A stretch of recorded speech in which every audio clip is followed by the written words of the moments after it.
On parlait de la chemisette de Nabil Djellit qui lui donnait un faux air de héros de deux flics à Miami. Il est à Miami, Giovanni Castaldi, en Floride, avec nous, où se déroulera cette rencontre pour la 3e place. France-Angleterre, c'est ce soir à 23 h. Bonjour Giovanni. Alors, c'est un temps tropical ou pas? Dites-nous tout. Il a l'air de souffrir, non?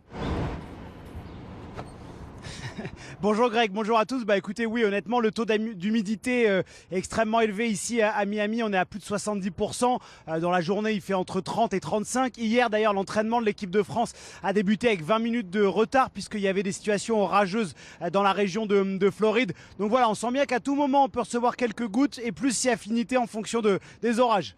Oui, c'est ça. Alors, non, mais là, c'est pas tout à fait un hasard si je parle de ça, parce qu'on sait très bien qu'ils sont précautionneux sur les orages aux États-Unis. Un éclair à 13 km, ça s'arrête. Et sachant que c'est une saison tropicale, on n'est pas tout à fait encore en août, mais je ne veux pas faire mon météorologue, mais ça peut tomber dru pendant une demi-heure et après, ça va mieux.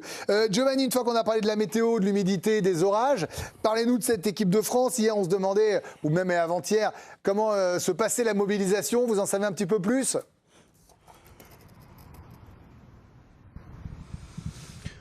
Bon, on va pas vous dire que c'est simple, hein, Greg. Forcément, il y a eu beaucoup de tristesse, de déception, d'agacement même par moment sur l'élimination face à l'Espagne. Une élimination d'ailleurs qui est vraiment pas du tout été adéquate avec la situation des tricolores durant la compétition. Ils commencent petit à petit à sortir la tête de l'eau. J'ai trouvé hier Ibrahima Konaté extrêmement bon en conférence de presse. Il n'a pas caché que c'était difficile. Il a aussi remis les enjeux en disant que voilà, c'était la dernière du sélectionneur, qui avait quelques petits objectifs personnels à aller chercher. On va en parler plus tard avec Kylian Mbappé. Donc aujourd'hui, compte tenu du 11 qui va être aligné, on en parlera un petit peu plus tard à mon sens, Greg. Voilà, on sent quand même que là, le côté sportif, le fait de disputer un match de haut niveau, ça commence à revenir petit à petit. Ouais, bah évidemment, j'imagine Jérôme Alonso que bon, bah une fois qu'ils vont rentrer, qu'il y aura l'hymne, qu'ils verront Deschamps, qu'ils se diront tiens Mbappé doit marquer. J'imagine, comme nous d'ailleurs, quand on allumera la télé à 23 h, on va se dire allez vas-y, on s'en fait un dernier quoi. C'est une Coupe du Monde, on y va. J'imagine aussi. Voilà. Parce que Ça, c'est John même si Lennon, j'ai joué longtemps à ce sport, c'est une situation à laquelle j'ai jamais été confronté. Donc jouer un match comme ça après une énorme désillusion, je ne sais pas comment tu peux y aller. Mais il faut bien revivre après. Il faut bien retourner à la vie, il faut bien retourner au sport, il faut bien retourner à ta passion. Et c'est pour ça que je trouve plutôt intelligent, d'ailleurs historiquement, que ce soit ceux qui ont peu ou pas joué qui jouent ce match-là. Oui. Parce que j'imagine tout à fait aisément que ceux qui ont tout joué, de te remettre dans ce match-là, oui, ça peut être compliqué pour plein de raisons. En revanche, c'est une belle récompense, je trouve, et une belle manière de finir pour concerner tous les gars qui ont bossé dans l'ombre pendant cette semaine. C'est très très bien. Alors ce sera la 4e petite finale pour l'équipe de France avec jusque-là un bilan positif. Petite rétrospective avec la première médaille de bronze qui date de 1958, la fameuse épopée des Bleus en Suède qui se termine face à la RFA. Après la défaite en demi face au Brésil de Pelé, les Français s'imposent 3-1 avec un quadruplé de Juste Fontaine, auteur de 13 buts dans cette Coupe du Monde, record à battre. 82, le Barbier de Séville est devenu boucher de Séville. Schumacher, Dezingue, Battiston, c'est ce qu'on retient surtout de cette Coupe du Monde, terminée à la 4e place après la défaite face à la Pologne 3-2 lors de la petite finale. Et enfin, 4 ans plus tard, le bilan redevient positif. L'Allemagne encore bourreau en demi, mais cette fois-ci, les Bleus s'accrochent pour monter sur le podium en battant la Belgique 4-2 après prolongation. Et vous avez vu une image de Jean-Pierre Papin, Jean-Marc Ferreri, d'Yvon Leroux qui était titulaire. Il y avait Bibar, Amoros, Ferreri, Gengini, Rust, Battiston et Philippe Vercruis, ainsi que Jeannot Tigana et Bruno Bellone. Bruno Bellone qui nous fait l'amitié d'être avec nous ce soir dans l'équipe de Greg. C'est la surprise que je voulais vous faire. Magnifique. Bonsoir Bruno, on est très heureux de vous accueillir. Comment allez-vous ? Bonsoir tout le monde. Moi, ça me fait plaisir d'être parmi vous parce que je vous regarde souvent. Accueillir. Et en fait, ça me met des frissons de vous parler parce que moi, je me suis éveillé au foot avec vous, comme Johan Rioux en plateau, Jérôme Alonso était là, les autres sont trop jeunes. Et je me souviens encore de mon papa dans le salon en 84, à genoux, en train d'hurler quand vous mettez votre piqué. Et puis, évidemment, vous avez disputé cette Coupe du Monde 86. Le foot français vous doit beaucoup, Bruno. Et vous avez joué ce match pour la 3e place. Vous allez être notre témoin privilégié. Est-ce qu'on arrive à se remettre dedans, tout simplement, après une déception comme vous aviez vécu en 86 contre les Allemands ? Oui, alors, je vais vous expliquer tout simplement. C'est que moi, j'ai fait la Coupe du Monde 82. Et donc, on a joué la 3e et 4e place contre la Pologne. Voilà. Et il faut savoir que nous, j'ai pas joué, moi. J'ai pas joué un seul match. Et c'était pour me remercier d'avoir été gentil et qu'on m'a fait jouer, quoi. Et on a... Ouais, c'est vrai, en plus, c'est la vérité. Hein. C'est Parce incroyable. qu'on s'appelait les coiffeurs à l'époque. Ouais. Je sais pas si vous avez entendu parler de ça. Si, si. Parce que comme on n'avait pas joué, et ils nous ont remerciés d'avoir été super cool, quoi, pendant tout le tournoi. Et donc, on a joué la 3e et 4e place contre les Polonais, qui n'étaient pas une équipe facile. Mais on a quand même fait un super match. On a perdu. Mais bon, on était heureux d'avoir joué quand même. Mais Et après, ouais, allez-y. et après, en 86, c'est différent. En 86, on a perdu contre l'Allemagne. La plupart des joueurs voulaient partir parce qu'avec ce qui s'était passé avec Schumacher, on était un peu vraiment tous dégoûtés de la violence qu'il avait mis quand il est sorti sur Battiston. Tout le monde était traumatisé et personne ne voulait jouer la 3e et 4e place. Et j'ai dit, ben nous, comme on nous a appelés les coiffeurs, j'ai dit, nous, on veut jouer, on veut pas partir. Et on savait pas qu'on allait gagner le match quand même, hein, parce qu'ils pensaient qu'on était quand même les remplaçants. Mais on a quand même gagné contre la Belgique 3-1, je crois que si c'est bien ça. Ouais. Alors, je crois que les Et on souvenirs était sont... heureux d'avoir la médaille de bronze quand même. Hein. Ouais, mais je crois que vos souvenirs sont plus bons, hein, parce que c'est 4-2 hein, que vous battez la Belgique en 86 après l'élimination contre C'est l'âge. Oui, c'est l'âge. Après l'élimination contre la RFA, évidemment, et puis la 3e place perdue en 82 contre la Pologne. Bah, Johan Rioux, je voulais se poser une question à Bruno Bellone, parce que Johan ne savait pas, il doit être content de pouvoir vous parler. Ah oui. Non, mais surtout, vous avez été, vous savez, même longtemps, moi, messager de téléphone, ça a été Sacomano qui commentait votre but, le 2e but en 84, et évidemment, contre l'Espagne. Bruno, vous, tout simplement, par rapport à votre émotion, par rapport à cette équipe de France-là, est-ce que vous avez aimé cette équipe de France? Est-ce qu'offensivement, les Olysée, les Dembélé, les Mbappé vous ont fait rêver? C'est quoi votre bilan? Moi, je suis un peu comme tout le monde. J'aime le beau jeu. J'ai l'impression que chacun a voulu faire son match. Et j'ai pas trouvé que c'était collectif devant. Et ils ont eu des moments où ça passait bien, où techniquement ça jouait bien. Mais personnellement, je peux vous le jurer, hein, j'en ai parlé avec ma compagne, mon fils, et j'étais sûr qu'ils allaient se faire éliminer. Mais vraiment. Parce que pour moi, c'était pas une équipe. C'était des joueurs individuels. Chacun essayait de faire son match, quoi, tout simplement. C'est ce que j'ai ressenti. Hein. Ouais, bien Attention. Hein. Ouais, mais au contraire, c'est très bien, vous avez vécu ça. Un dernier mot concernant ce match pour la 3e place. Est-ce que vous pensez que cette équipe-là, la dernière de Deschamps, vous êtes passé par là, est-ce que, c'est ce que je disais à Jérôme Alonso, qui vous salue également, est-ce que Bruno, quand l'hymne va retentir, ils vont être à fond dans le match ce soir, parce qu'en face, les Anglais mettent la grosse équipe aussi? Je pense que c'est bien, moi, je trouve, de jouer la 3e et 4e place. C'est quand même 3e d'une Coupe du Monde. C'est fabuleux. Hein, moi. De toute façon, ça restera à vie. On ne pourra jamais vous l'enlever.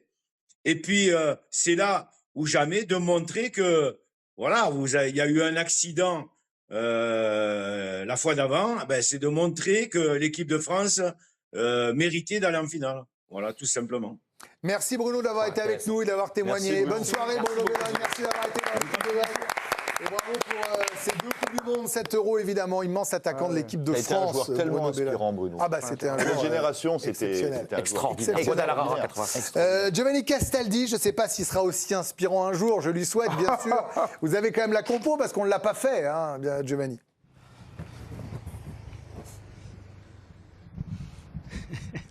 Oui, pour ce qui est de la compo probable du match de tout à l'heure pour la 3e place, Brice Samba étant forfait, c'est bien Mike Maignan qui devrait garder la cage de l'équipe de France. Sur le côté droit, rotation sur les latéraux avec Malo Gusto et à gauche Théo Hernandez. Chanard central avec Ibrahima Konaté et Maxence Lacroix. Adrien Rabiot sera associé à Warren Zaïre-Emery au milieu de terrain. En numéro 10, Ryan Cherki, à droite Michael Olysée, à gauche Désiré Doué, à la pointe de l'attaque le capitaine Kylian Mbappé. Rotation mais pas que, c'est du 50-50 de la part de Didier Deschamps.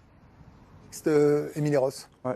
Oui, c'est mixte et c'est aussi intéressant pour laisser la dernière bonne impression, tant pour eux que pour nous en fait. C'est-à-dire que là, je reprends les propos de Bruno qui sont très forts, ça reste une Coupe du Monde et ça reste un résultat à aller chercher. C'est vrai, en fait, il ne faut pas l'oublier. Notre déception... Ouais, ce soir, moi, je vais être à fond. Hein. Quand je vais voir les hymnes, je vais voir les équipes en face. Il ne faut pas que la déception, elle prenne le pas. Et je trouve que du coup, cette compo, elle est aussi belle parce que c'est des forces qu'on aurait voulu voir peut-être avant. On parle de Zahir Emery qu'on aurait aimé voir. Ouais, mais on fait toujours le match après. Hein. Oui, mais on a la possibilité aujourd'hui d'avoir le match d'après, donc profitons-en. Et ce que je veux vraiment, c'est qu'on ait cette dernière impression qui nous rappelle la saveur qu'on a eue en début de compétition et qui nous avait vraiment levé notre canapé et aimé ses bleus.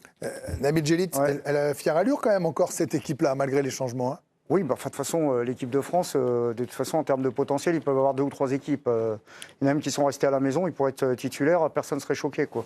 Non, mais c'est une compo pour dire on bazarde pas. Quoi. C'est-à-dire que la dernière fois où il a bazardé un match, je rappelais hier, c'était contre la Tunisie en 2022, où il avait tout changé. Là, c'est une compo pour conserver de la cohésion, on va dire, tout en apportant un peu de fraîcheur et puis en faisant jouer des joueurs qui étaient peut-être des imbis, quoi, quelque part. Après, j'espère que les autres aussi rentreront en cours de match. Oui. Mateta, par exemple, ou Akliouche, par exemple. Aussi, ou même Kanté et Hernandez, qui joueront sans doute leur dernière Kanté, Coupe c'est un du peu Monde. dur pour lui, je trouve. Oui. Franchement. Moi, Nabil, justement, je comprends pas. Enfin, on va voir ce soir qu'est-ce qui va se passer à 23h, mais si c'est la bonne compo, moi, je comprends pas ce mixte 50-50. Moi, j'aurais mis titulaire Mateta, Thuram, Akliouche, N'Golo Kanté. C'est vraiment. C'est un match. Mais vous allez perdre. Non, mais c'est surtout. Non, mais surtout. Johan, vous allez perdre. Non mais on ne sait pas, attends, Akliouche c'est quand même un super joueur, Mateta c'est un super joueur, il a gagné la Ligue Europa. Non mais c'est que là tu restes tu restes à la mi-chemin du truc. Là on sait si tu mets 50 ouais mais on sait très bien quand même que c'est un match tellement particulier. On part de 0, c'est compliqué pour ouais mais c'est un match tellement fait la même chose que Didier Deschamps ce soir. Oui mais là en tout cas moi c'est mes aspirations. J'aurais aimé aussi que tu récompenses un groupe, tu récompenses ce qu'a dit Bruno Bellone. Et là tu récompenses beaucoup de joueurs Yo quand même là.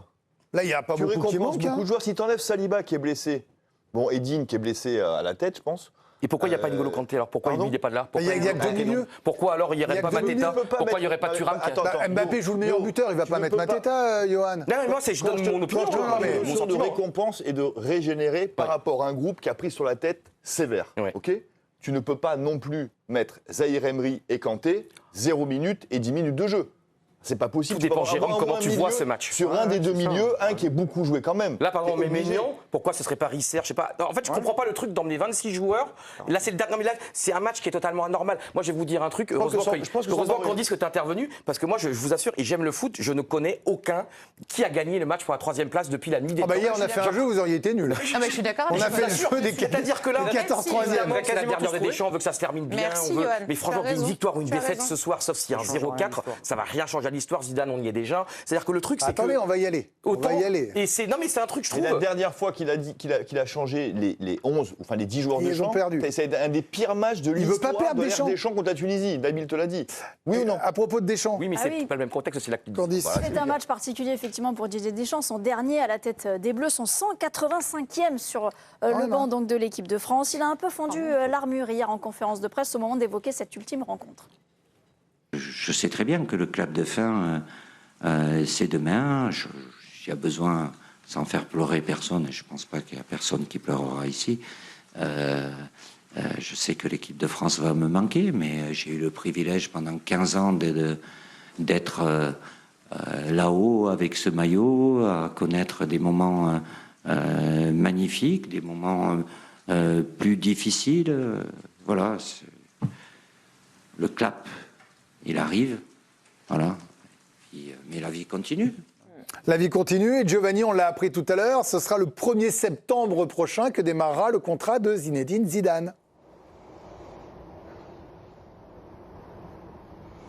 Oui, effectivement, Zinedine Zidane, dont la nomination devrait intervenir fin juillet vraisemblablement, même si la date reste à confirmer. Sa prise de fonction officielle sera le 1er septembre, comme vous avez pu le lire sur l'équipe.fr. Il y aura tout de suite des matchs importants, puisqu'il y aura la Belgique, l'Italie, la Turquie notamment dans cette Ligue des Nations. Bon, c'était un secret de Polichinelle, mais disons que là, ça devient concret, ça devient réel. Zizou est de retour en équipe de France. Il revient.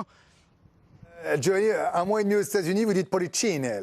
Donc là, le Castaldi revient, mais en même temps, c'est l'Italie à New York. Polichinelle, hein? Oh, pronto. À Miami, c'est un peu italien moyen, plutôt l'espagnol à Miami. Hein. Et évidemment, dans ces eaux-là. Bon, je ne vais pas vous demander qui est surpris que Zidane arrive. Bon, là, il faut y aller. Je trouve que c'est le bon moment, non, pour enchaîner. Là, vraiment. Non, mais surtout, c'est que là, il va y avoir une attente, va y avoir, comment dire, un enthousiasme, une passion. Voilà. Mais ce qui est bien, c'est qu'on a déjà eu 5 semaines et demie merveilleuses avec cette équipe de France. On a le droit de perdre contre l'Espagne en demi-finale. C'est déjà merveilleux d'être en demi-finale. Et c'est beau parce que comme ça s'est très bien terminé l'ère des champs. On a quand même, pendant 1 mois et demi, on a kiffé avec ces joueurs. On a aimé, on a eu des enthousiasmes. Les gens étaient dans la rue, les gens étaient en terrasse. Et là, voilà, on va avoir un petit mois de repos tout le monde. Et puis fin août, début septembre, c'est reparti pour une Et puis ça nous fera des belles émissions de rentrée, ça. Les audiences vont faire comme ça. Ah bah écoutez, Inch'Allah, espérons, hein, mon cher Yo.